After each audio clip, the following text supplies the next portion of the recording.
Hi, well, good afternoon, and I guess for a session like this, having a job title that's Director of Strategy and Futures is a bit of a hostage to fortune. I thought that was a good fun job title at the time, but living up to the expectations is sometimes quite interesting. So my role within the council, as was said, is I'm leading a range of projects which are about taking a vision that we worked on over the last 18 months or so for the long-term future of the city, and now trying to make that real.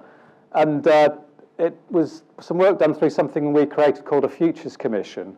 And intelligent mobility, and in our case we've phrased it smart, shared, sustainable mobility, was identified as one of 6 key foundation projects to deliver on that vision. And Ian Stewart, MP, earlier today was explaining some of the other dimensions, including a project to create a new university, and we're also looking at how large and where the city might grow to next. So a really challenging set of interlocking projects. And sort of looking long term, but trying to identify some of the things we're already doing that open up some of those possibilities and reveal some of those dimensions of the future. We are very clear that data integration and data-enabled mobility, as I think you've probably been hearing about today, is a fundamental part of what we need to have in place long term. And the city has a major smart city project, which is a data platform which at a city scale, which can pull together data, does pull together data from multiple sources, including live data feeds. And one of the core products from that project has been something called a city motion map, which pulls together information about busyness across the city. That's both vehicle and people movement, as well as things like occupancy. So in one of our bus routes, we've got sort of live feeds on how busy they are, and timetable information. So the model is it's an app that sort of obviously on this sort of smartphone or other device that you can use to plan your best journey option as you're sitting having your breakfast or whatever. And when I sort of talk about that particular application, that's been sort of developed with what I'd call a sort of skeletal structure with all the main elements in place. But what we're now doing is seeking to build that out to give real city-scale functionality. And one of our project partners, Vivacity, has recently secured £2 million worth of funding, including £1 million from Innovate UK, to deploy video sensors across the whole city area. So this is the first large-scale deployment of this kind of technology in the country.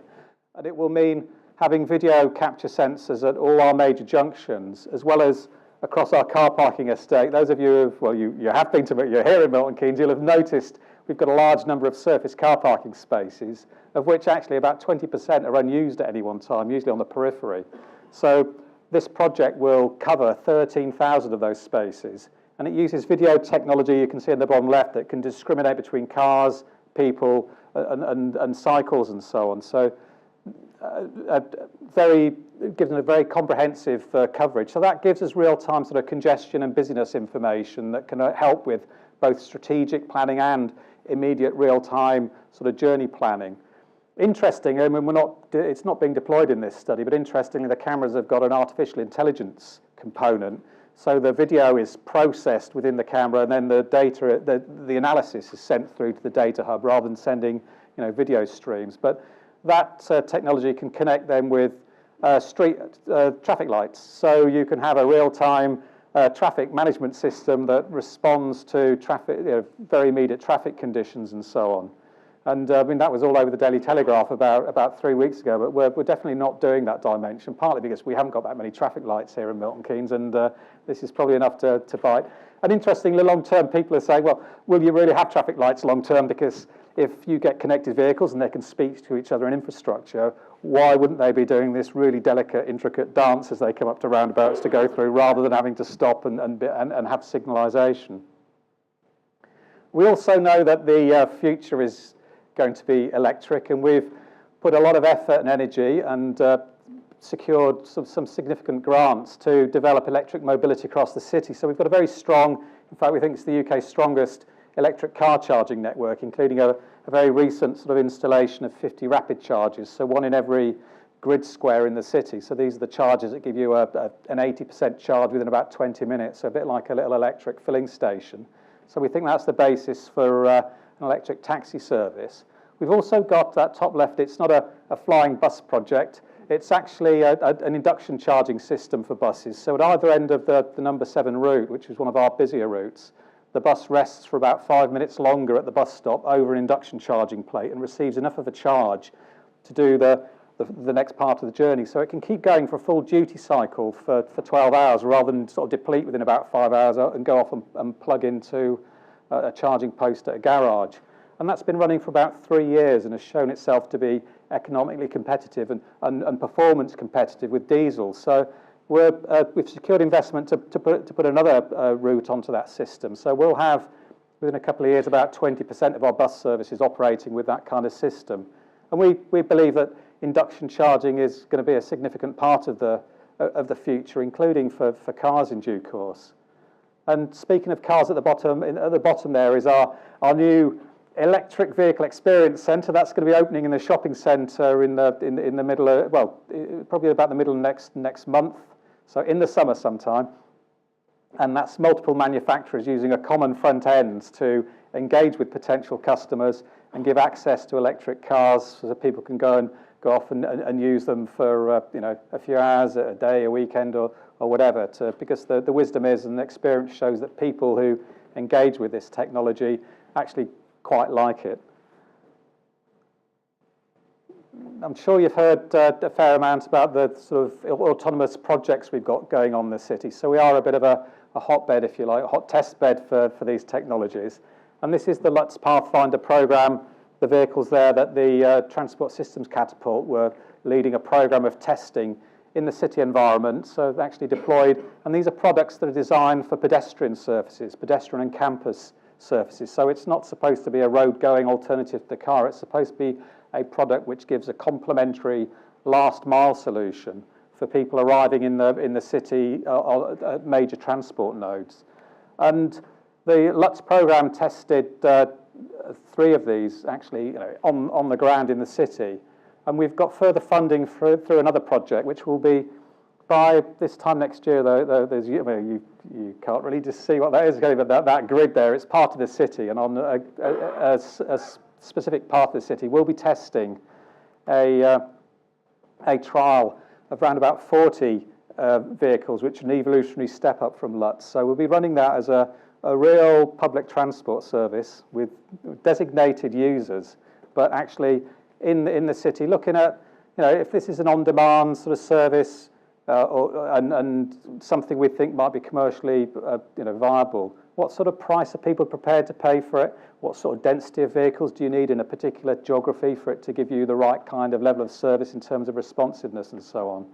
So that's a major project that runs along as part of this UK Autodrive project, which is about a £20 million value project, again funded in large part by Innovate UK. And alongside that, with Jaguar Land Rover, Tata and Ford, we're trialling vehicle-to-vehicle tests, so connected vehicles, as well as autonomous sort of vehicle products, and looking at how these two systems interrelate. So one of the trial routes we're running is from junction 14 over at the M1 all the way through to the city centre, and seeing if it can connect with these vehicles and then go off and park itself somewhere. So trying to look at the pathways for future transport systems and journeys. And you'll see there's a wide range of partners there that are working with us on that. And that's one of the big lessons we've learned, is that creating these ecosystems of partners with different capabilities, including in this case AXA Insurance and Rags Legal, very important components, has been really important for us in helping us understand and share the risk of developing some of these systems. And incidentally, as part of this system here, we're going to have to start looking at what an operating system is. What's the governance and management of what's an operating company look like for these sorts of vehicles, and how does that play into the role that the city might play in managing and orchestrating these kinds of systems, or at least providing platforms for them to be developed and run in an integrated way. And this diagram it's quite old now. I've added a few bits, but the core of this diagram was something that was created about 3 years ago. We did some work with a major Japanese motor manufacturer who, over the course of about a year, and they had this dream, it was a powerful dream, of creating a fully autonomous service across the city that included a mix of these sort of autonomous products with smaller scale, multiple different size vehicles that could run in an integrated way. But importantly as well, and I'd never quite, at first I was a bit surprised, but then I got it pretty quickly. They turned up with some architects, and architects in Tokyo had been drawing those diagrams in the middle. And it was this interplay that they were very keen to emphasise between the urban form and the vehicles, and how concepts such as more walkable city centres were an important part of these sort of strategies, because they would make it attractive partly to leave your car at home, but it would also help force the market in vehicles to bring people onto those and to accept and trial those new products. So this was my final diagram. This is a very well worked through strategic diagram. So we're doing some work at looking at, as I say, how, as part of this long-term project I'm involved in, looking at the sort of things like density of the sort of city's development, and whether we can densify parts of the city, or whether new developments associated with the city might be connected through all sorts of interesting sort of systems. And we've started to look at, well, what are the mobility implications of those things? So just to help you through this, I mean, we know it's really uncertain. So one of the things we're clear about is there's a whole load of possibilities, but we need to deal. We keep on saying we need to deal with what we can see, but be prepared to be brave and interested as well. So we do think that cars will be more of the same. There'll still be a fair number of cars in personal mobility through vehicles, but they'll be more likely to be electric. That more transit in our terms, that could be some kind of mass transit schemes, or it could be, as I was showing on that previous slide, it could be electric buses or other things on priority routes. So we have to think about the transition through to the new forms of mobility and providing the environment in which different systems might operate. More sharing. I mean, we all know that's already the case with things like Uber Pool and so on. So and a very important strategic point for us, if systems such as that can release the demand for car parking, both autonomy and sharing in the city centre, that releases a whole load of sort of real estate that can be used for development and so on. And it's incredibly expensive in terms of development here to provide car parking spaces, which we require people to provide as part of their propositions.